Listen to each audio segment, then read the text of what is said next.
많은 사람들을 위해 더 좋은 뉴스를 전달하겠습니다. 지식교양 전문 채널 시선뉴스입니다.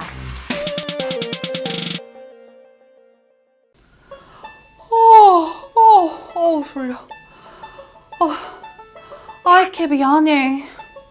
안녕하세요. 하이티처 정유연입니다. Why am I yawning? 제가 왜 이렇게 하품을 하냐고요? 여러분들에게 유익한 영어를 알려드리고자 어제 새벽까지 원고를 썼더니 하품이 계속해서 나오네요.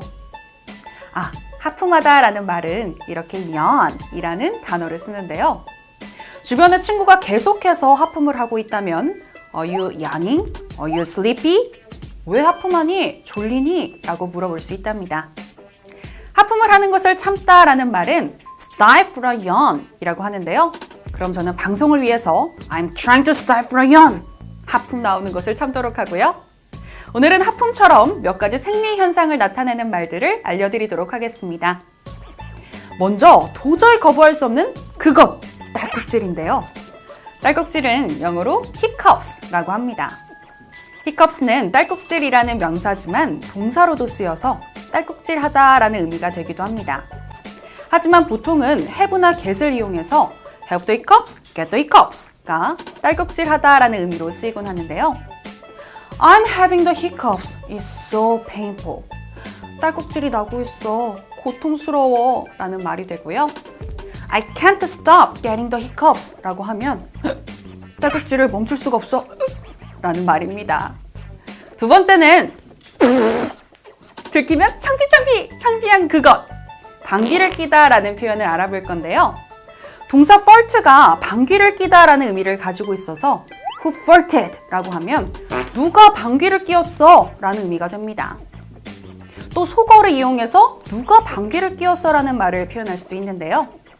치즈는 맛있지만 냄새는 좀 고약하죠? 이 고약한 냄새에서 기인한 표현으로 Who cut the cheese? 라고 해도 누가 방귀를 뀌었어? 라는 말이 됩니다.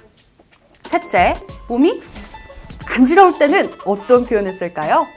바로 itch인데요. 자신의 몸을 긁고 있는 친구를 발견한다면 Does it itch? 간지러워? 라고 한번 물어보세요.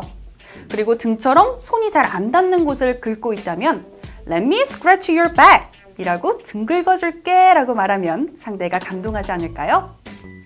마지막으로 재채기를 하다라는 표현은 바로 동사 sneeze를 쓰는데요.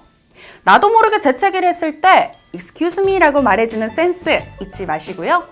친구가 재채기를 했다면 Did you sneeze? 재채기했어? 라고 물어볼 수 있답니다.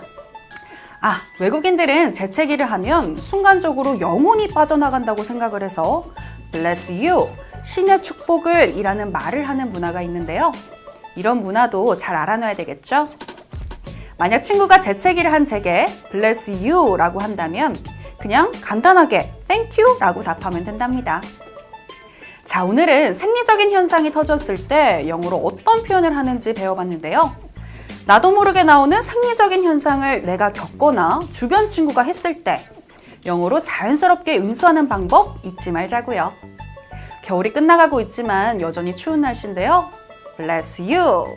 다음 시간에 다시 만나요. Bye.